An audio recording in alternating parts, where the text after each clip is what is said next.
When we sample to learn something about the population, we typically take one sample, right? We take, we call up 1,000 people on the phone and ask who they're likely to vote for. Or first we ask if they're likely to vote, and then who they are likely to vote for.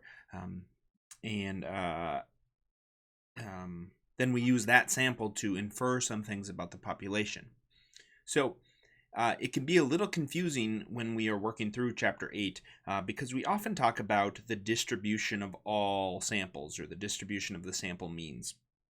And really this is a theoretical exercise, because in practice we don't take all of the samples. So if that's a little confusing, that's understandable, and because it doesn't feel natural. We don't resample over and over and over our same population. In fact, we rely upon the sample so that we don't have to contact everyone. So bear that in mind as we go through Chapter 8, that there are some things here that we are doing. We're going through the theoretical thought exercise to get some important results, but this is not how sampling is done in practice. And so we're going to do that here. We're going to do that confusing thing, and think about all the samples that we could take. Okay, and we're going to start with a pretty basic example. Let's say, for instance, I have 5 people in this population with values 10, 12, 14, 15, and 17. Okay, we can make up what this is about. Maybe it's shoe size or something. Those are big feet, but let's say that's shoe size. And maybe it's the starting basketball team or something. I don't know. And we want to take a sample. Okay, so we're starting with just basic. We only have 5 in our population. This is our population. Okay, and we're going to randomly select, or what we would do if we were to sample is randomly select 2 of these 5. Okay, so we may list, maybe we would just give them separate numbers. So the 1, 2, 3, 4, 5, and we roll a die, or we draw them out of the hat, and we this time we happen to select the numbers 10 and 14. Okay, that was our sample. But that, of course, is just one of the samples, right? And what would we do with that? Well, maybe we're interested in the average shoe size. Okay, and so we would calculate an average, and it would be 12, and we would say, okay, this gives us some insight into the average shoe size of the population. Okay, again, this is another thing that's a little different here, is that we're pretending like we know all the shoe sizes here. Again, the point of sampling is often to learn something about the population that we don't know. So theoretical thought experiment here, we already know these 5 values, but in reality, these would just be these 5 individuals, and we'd select individual 1 and 3 and learn their shoe size and say, okay, 12, and we'd go forward from there. So come with us on this example that doesn't make sense in practice. We take a sample here, 12 and 14, but that is just one of the possible samples that we could have taken. Of course, we could have selected randomly 12 and 15, right? In that case, we would have got 12.5. Okay, and there'd be more and more samples that we could take. And in fact, if we recall back to material we've learned, forget maybe Chapter 5, we know exactly how many samples, because these are just combinations of 5 objects, and we want to select 2 of them, right? So it's 5 choose 2, which is 5 factorial over 2 factorial, 3 factorial, which comes out to, what is this, 20, so it should be 10. Okay, you can double check my math if you want. And so there are, in this simple case, there are 10 possible samples that we could take. Now, it's it's only 10 because we're in a small situation, but this number gets quickly out of hand. If you remember from the combinations formulas, we can quickly have billions of different options. Okay, and that's part of the reason we're starting with this simple case is that I'm going to write these all out, and we wouldn't be able to do that with, you know, if we had even something like our class, if we wanted to say what's the average shoe size in our class, and we have 36, and even if we chose something like 6, you can do the math, but that's going to be a very large number. So we're gonna skip over that. We're gonna come back and list out all these possible samples. So we skipped kind of 12 or 10 and 12. We would get 10 and 17. Okay, so that's going to give us what, 13.5. Then of course we could do 12 and 14. I'll try to stay a little organized here. So 12 and 14, 12 and 15 is 13.5. And again, we're never going to do this in practice, but this is going to lead to some interesting results and results that are going to prove useful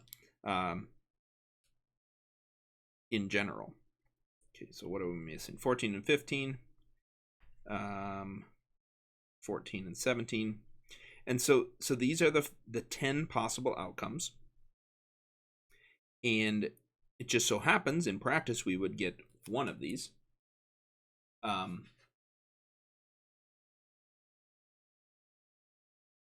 And yeah, so that's where so we have our full list of samples. So this is what we talk about when we think about the sampling distribution, or the sampling distribution of or the distribution of sample means. So each of these is a sample mean.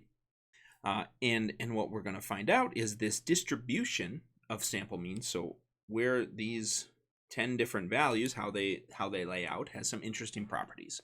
And the first one we're going to focus in on is what is the mean of these sampling means. I've lost,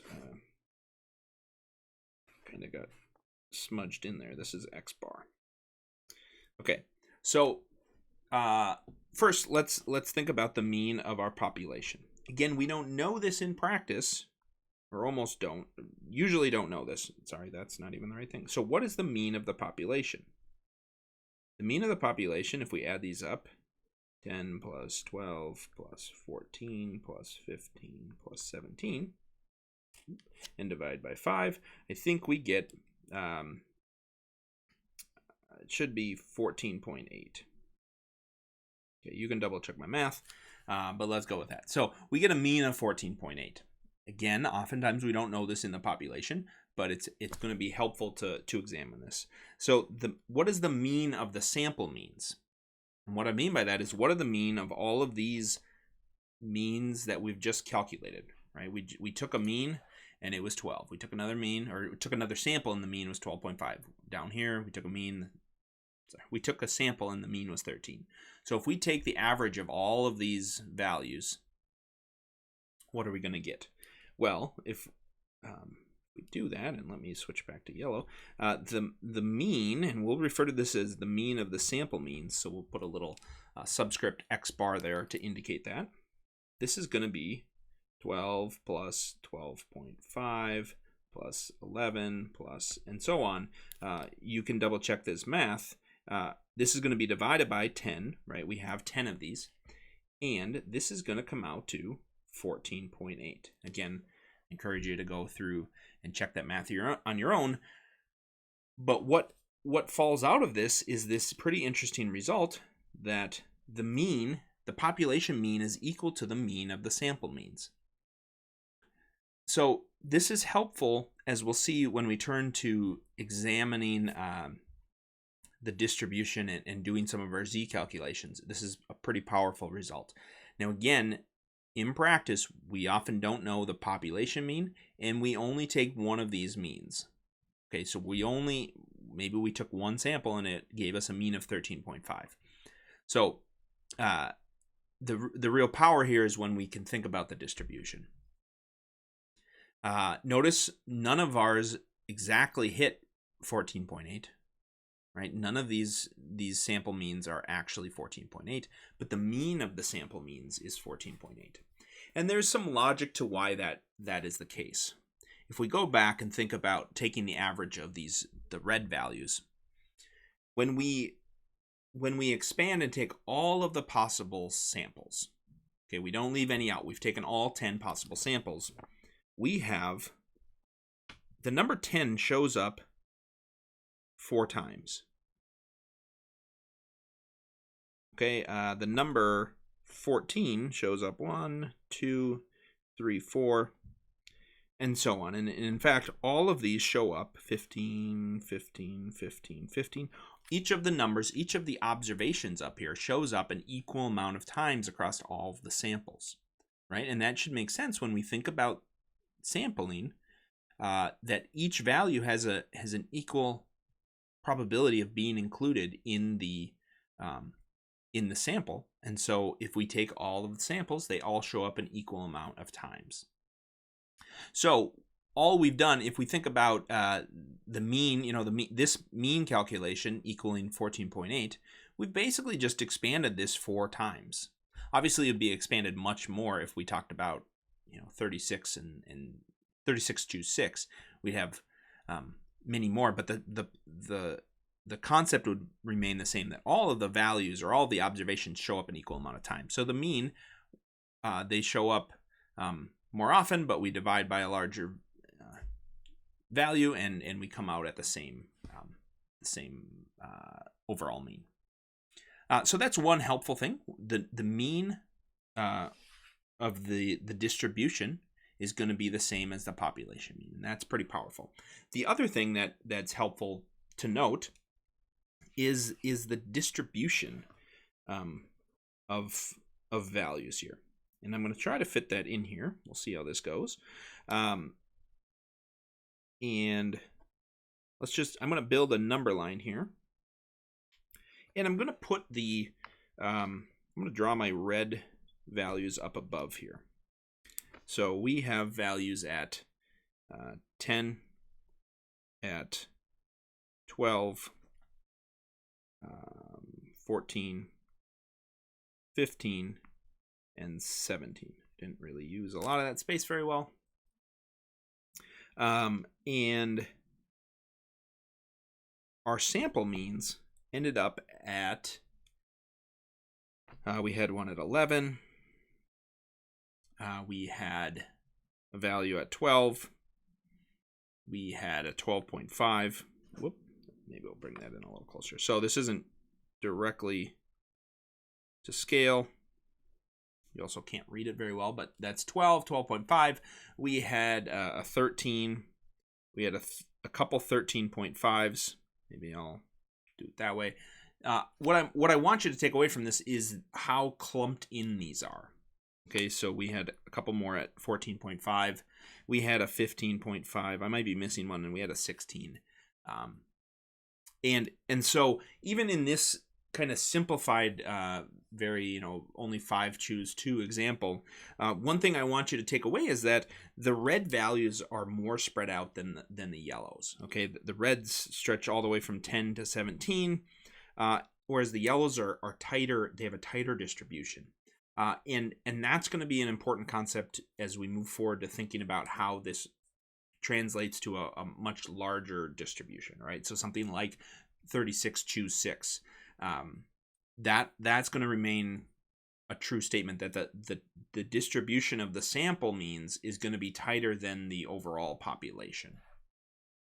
And so we'll use that to conceptualize the standard deviation of the sample means. Okay, so 2 things fall out of this kind of examination of all possible samples. Number 1, the mean of the sample means.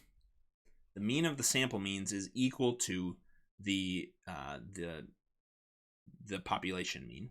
And number 2, the distribution or the spread of these sample means is tighter than the general population. And in fact, there's a relationship there that we'll get into in a future video. So again, theoretically, we do this. In practice, we only take 1 sample, but these types of results are helpful when we move forward with our methods.